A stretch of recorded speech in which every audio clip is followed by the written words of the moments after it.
For my first intermediate video I felt it was appropriate to stick with tradition by doing a Ben 10 comparison. This time around he won't be judged next to his different iterations, but iterations of two recognizable video game characters. To keep things simple I will only be looking at an episode from each series where the primary love interest is replaced by an imposter. To make sure no one's lost, I'll say The Legend of Zelda cartoon tells a story of a malevolent sorcerer who wants to obtain a powerful item of mysticism but is challenged by a hero and princess. For Sonic, the story sees a tyrannical engineer take over a kingdom and who seeks to enslave all of its inhabitants but is challenged by a hero and princess. They were made around the same time, both took liberties with the game lore they have, overlapping tends to happen. Starting with motives, the Julie impersonator is secretly Elena, who has now merged with the alien nanochips, warping both of their goals. There's also the interpretation where the nanochips killed Elena and are now taking her form as a twisted tribute. The series never acts like this is the case, so we'll stick with interpretation A. Now all she wants is to be with Ben and will do anything to achieve that. What she was planning on doing when it came to Julie's parents, friends she's close to but Ben isn't, or even the fact Julie was only going to be gone for a few weeks isn't really touched on. It probably involved a lot of conspicuous murders, at which point she would have been better off trying to break Ben and Julie up before trying anything. Ganon makes a copy of Zelda to still the Triforce.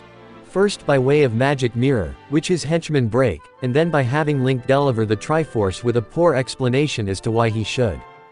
I'd say this plan is as bad as Elena's, but given Link's attitude in this series and lack of castle guards, the Pigman is actually being clever with this plan.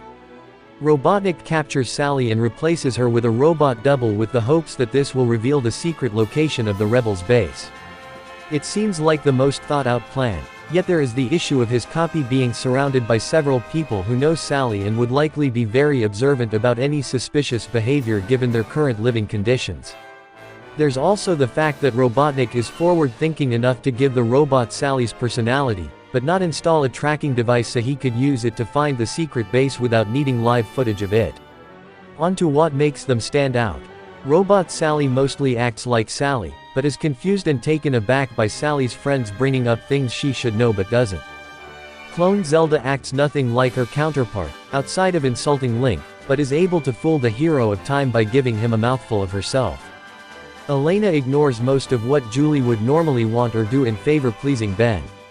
The other characters find this odd, but Ben is mostly satisfied with her new outlook on their relationship. He does try doing something for her by the end of the episode, so he's not his worst self. Finally, there's how all of them are found out. Link just happens to look down at a river and notice Zelda has no reflection. He still tries getting a kiss whenever he can, but he does so with only minor enthusiasm.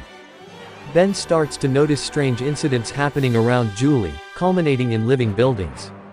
He ignores all of this to spend more time with Julie, but does start to realize what's going on when he notices that Julie was in two different places at the same time.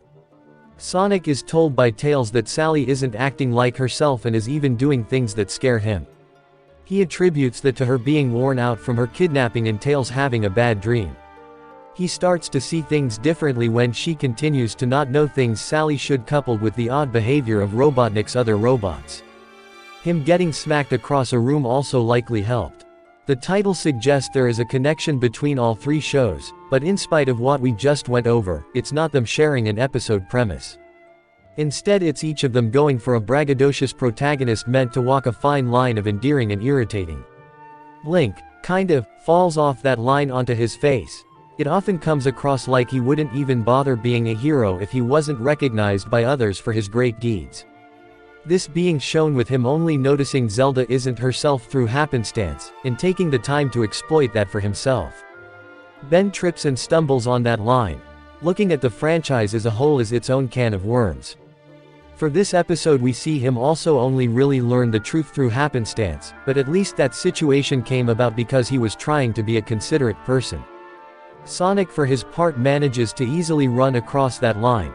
His attitude is loud and clear, but you always know he cares about his friends and listens to what they have to say, even if he doesn't always go through with their suggestions. Most of this comes down to how each studio handles their respective series, and what the writers were able to work with. Now, back to the project at hand.